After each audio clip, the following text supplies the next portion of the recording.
Hi friends, welcome back. We're going to keep reading Leon and the Spitting Image by Alan Kurzweil. Remember, I don't own the copyright to this book, we're just reading it together for educational purposes. So the last time we read, it was Leon's 10th birthday, super exciting. All his friends and the people important in his life came to celebrate, and the last thing we heard was Napoleon, the taxi driver, was going to give his gift tomorrow. So we're going to pick back up with Chapter 13, The Hall of Unicorns. Napoleon never arrived the next morning. Leon waited and waited, pacing back and forth inside the lobby. Finally, he had no chance but to give up and hail a cab to school. As luck would have it, one was idling right in front of the hotel. "Where are you desiring to go?" the driver inquired. "The classical school," Leon said sadly. He provided the address and glanced at the driver's hack license.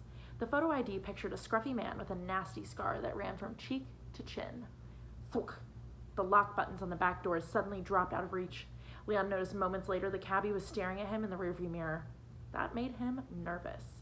When the taxi stopped at a traffic light, Leon tested a door handle. It didn't work. Trapped!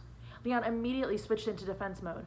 Pulling his travel book from his brand new purple pouch, he wrote down the full name and complete ID number of the driver. Ravi Rampertab, G63L. He figured that if Scarface turned out to be a homicidal nutcase, the travel book might be the only way to link the driver to his body after it washed onto a riverbank riddled with bullets. Wait a minute, Leon told himself. My travel book won't help. Supposing Scarface does dump my body in the river, the ink will run. Too bad Lily Matisse didn't make the pouch out of waterproof plastic. Maybe I could use my string ring on the driver, like the guy in the Kung Fu movie PW was talking about. Leon's backseat terror lasted a full 10 minutes until, thwack, the doors on the taxicab unlocked. "Here we are," said the driver. "I am believing this is where you are needing to arrive." Leon looked out the window. The sight of school made his whole body relax. As he was paying the fare, he asked the question that the kidnapping scare had almost made him forget. "Excuse me, Mr. Rampertab, could you tell me where you're from?" "Why are you desiring to know?" Leon told him about his collection. "That is most interesting," said the driver, without answering the question. So Leon asked him again, this time waving his travel book. "Could I know where you were born, Mr. Rampertab?" The driver took his time responding. "South America," he said eventually. "Where in South America?" The driver turned around to look at Leon through the partition of the cab. "The north part of South America," he said. Leon pressed further. "But where exactly? What country in the north part of South America?" "You are wanting to know precisely what country in South America I am coming from?" "Yes," said Leon impatiently. Finally, as Leon was reaching for the door handle, Ravi Rampertab responded. "Suriname," he said very softly. "Suriname?" Leon shouted. "Are you sure?" The driver laughed. "Well, most definitely. I was born in Paramaribo, and Paramaribo is most certainly the capital of Suriname. You may check at any atlas at all if you are not wanting to believe me." Leon's whole body started shaking with joy. "Are you feeling okay?" asked the driver. "I'm feeling better than okay." "On a scale of 1 to 10, how might you be feeling?" asked the driver. "Huh?" Leon gave Ravi Rampertab a funny look. What were the chances 2 taxi drivers judged feelings numerically? The driver said, "Would news of my birthplace perhaps allow you to be having a 9 3/4 day?" A light bulb went on inside Leon's head. He hit. "Napoleon!" he cried. "Indeed," said Ravi Rampertab. Napoleon explained the whole glorious plot that same afternoon on the drive back to the hotel. "Mon Dieu, it is not a simple thing finding a Surinamese taxi driver in this city, Monsieur Leon. Not easy at all." "How did you do it?" "Ah, well," Napoleon said, grinning broadly. "I started with my dispatcher. He checked his list and said he could find me a driver from Senegal or Sri Lanka or Sierra Leone. But I've already got all those." "I know, Monsieur Leon." "I told him it was Suriname I required and that no other country would do. So he gave me names of rival taxi companies. I called and called. Eventually I tracked down our Monsieur Rampertab. He lives 30 miles away, yet he did not hesitate to do me this kindness. He knows the importance of birthdays."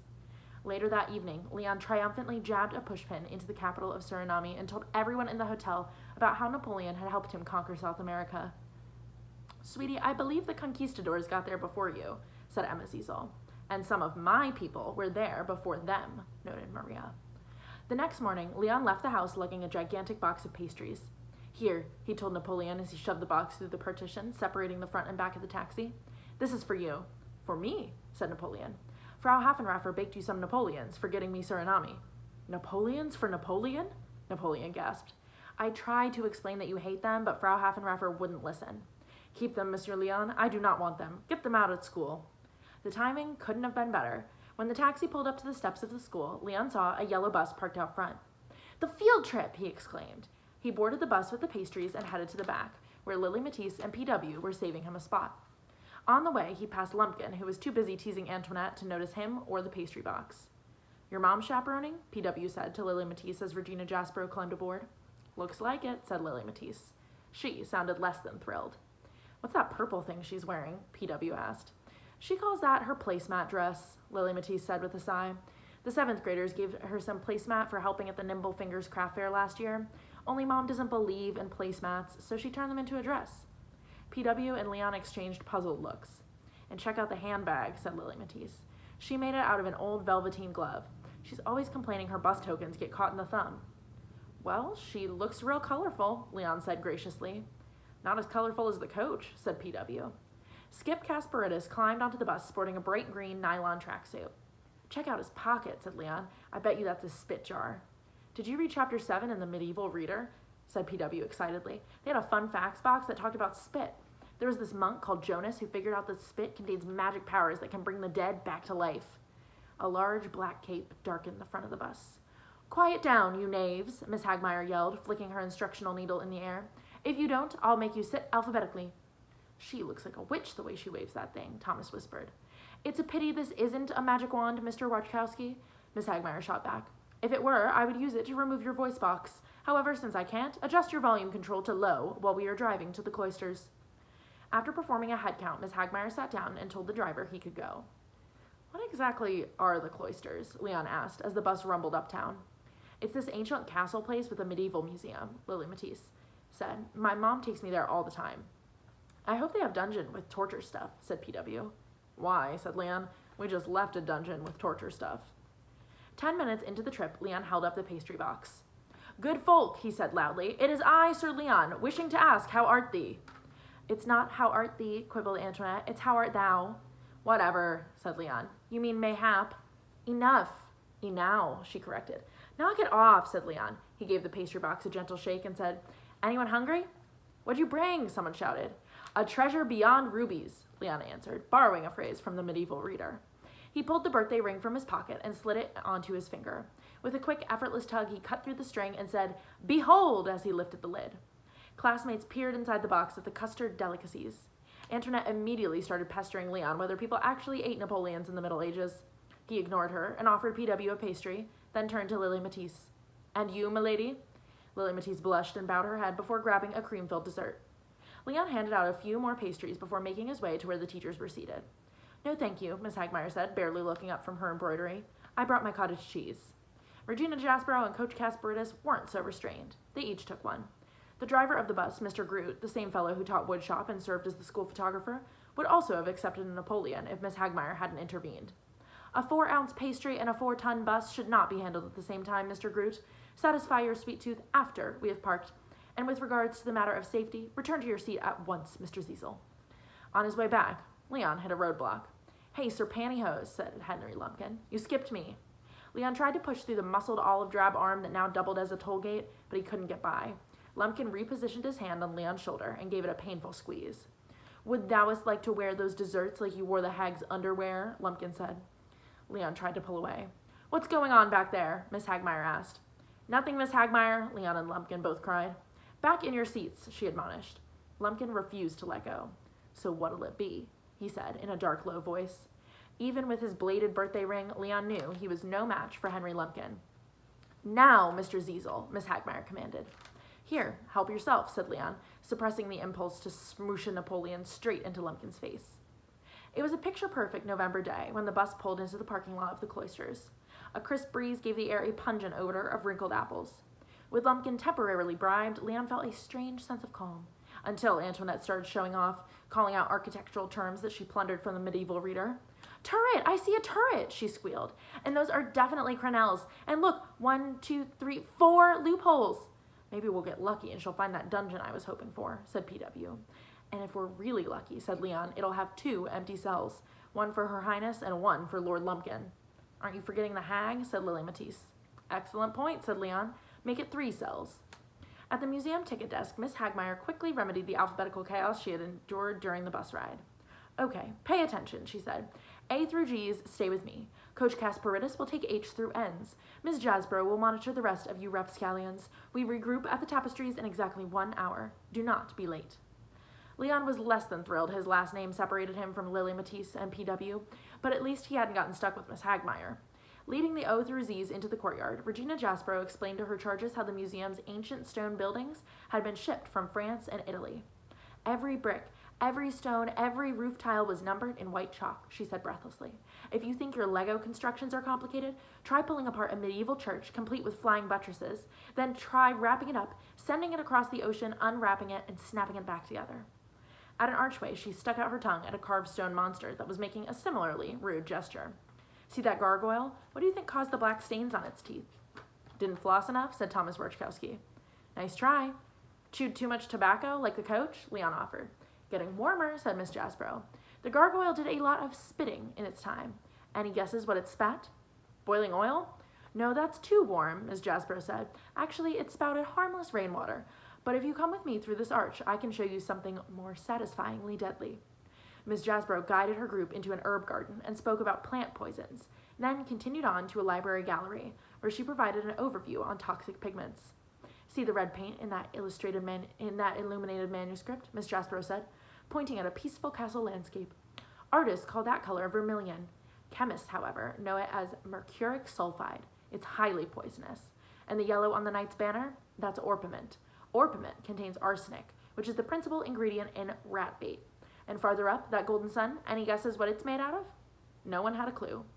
Dried cow urine, Miss Jasbro said matter-of-factly. Thomas raised his hand. Miss Jasbro, he said, I think it's been an hour. Miss Hagmeyer is probably expecting us. And we shouldn't keep Miss Hagmeyer waiting, said Miss Jasbro. But on her way to the meeting point, she had a change of heart. I can't resist a quick detour, she said with a conspiratorial wink. Miss Jasbro hustled through the O's through Z's into a room dominated by a beautiful stained glass window. Isn't it a joy to watch the light shine through this? It's like medieval motion pictures. She was just launching into a speech about the dangers of glass-making when she was interrupted by a tooting sound. The coach came running up, proudly displaying a clay whistle shaped like a jester's head that he had purchased in the cloister's gift shop. Regina, Phyllis is getting a little, impatient, the art teacher suggested. Fidgety, restless. You got it, confirmed the coach. At last, Miss Hagmeyer said, as the O through Z's joined the A through N's at the entrance to the tapestry room. You're 8 minutes late. It's my fault, said Regina Jasbro. Of course it is, said Miss Hagmeyer. She leveled a look of intense displeasure at her tardy colleague before marching everyone into a large stone hall. These, she said, waving her needle, are the reason I arranged this trip. Rugs? Said Lumpkin. Not rugs. Tapestries. 7 of the most exquisite tapestries in the world. And each one has a unicorn, Antoinette blurted out. That's why you had us make unicorns. That is correct, Miss Breed. I gave you that assignment so you could better appreciate the masterpieces on these walls. Guiding the group to a hanging on the far side of the room, Miss Hagmeyer said, I would like you to focus your attention on that rose right there. It required no fewer than 34 stitches per inch. You heard me correctly. 34 SPI. I'd settle for 6, Leon whispered. Miss Hagmeyer neutralized Leon with a glower before continuing. That exquisite rose is one of 627 similarly exacting flowers that blossom on the start of the hunt. I know because I tallied them up twice. In addition to examples of the 7 stitches of virtue that you all should know, this masterpiece incorporates tent stitches, stem stitches, knot stitches. Miss Hagmeyer suspended her speech. Did you wish to add something, Miss Jasbro? All heads turned toward the art teacher, who was whispering to the coach. What? Said Miss Jasbro. Add something? Me? No. You are quite sure, said Miss Hagmeyer. We wouldn't want to deprive the class of an artist's perspective. The snidiness in her voice was unmistakable. Miss Jasbro turned red. Sorry for the disturbance. Please go on. It's hardly a disturbance, Regina. Enlighten us. Well, if you insist, said Miss Jasbro, I was just telling Coach Kasparidis here that I find your perspective slightly... She took a moment to choose the right word. Numbery. You know what I mean, this many knots, that many flowers. When I look at these tapestries, I tend to see something a little more, magical. Perhaps you should share your viewpoint more fully, Miss Hagmeyer said icily. PW whispered to Leon, let the joust begin. Quiet, Miss Hagmeyer yelled. I wish to hear what Miss Jasbro has to say. Everyone froze. Even the coach remained motionless, despite the wad of tobacco wedged against one cheek. Go on, Regina, Miss Hagmeyer goaded. Educate us on the magic of medieval and Renaissance embroidery. Very well, the art teacher waved her hand around the room. All of this is not about numbers, Phyllis. It's about adventure. It's about mystery. It's about struggle. And above all, it's about passion. Miss Hagmaier gave Regina Jasper the once-over. This from a woman who wears placemats? At least I don't turn my students into garment workers, Miss Jasper snapped. Tell me, Phyllis, are the kids making quota? I swear, if the school didn't give me a break on tuition, I'd have yanked Lily Matisse out of your animile assembly line the minute I learned about the stitch counts and tally charts. Coach Casper had a step forward. Ladies, he said nervously, I think that's enough. Miss Hagmaier cut him off. Butt out, Skip. Miss Jaspro here is still telling us the true meaning of these hangings. Miss Jaspro took a deep breath and exhaled very slowly. She then gazed up at a tapestry that portrayed a slain unicorn and said, the artists who made this extraordinary work employ their needles and thread the way an alchemist mixes potions, to restore, to resurrect, to transform.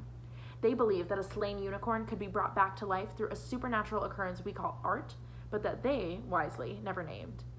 Oh, for goodness sake, Regina, Miss Hagmaier said derisively. Supernatural occurrence? Do you honestly expect my kids to buy that piffle? I do, the art teacher replied fiercely. Passion can reanimate the dead, she insisted. Passion can make fabric come alive. And that is what we are going to call foreshadowing. Foreshadowing means it's kind of giving us a little hint, a little sneak peek, a little teaser about what is coming up in the story. So we will pick back up tomorrow, and I will see you guys then.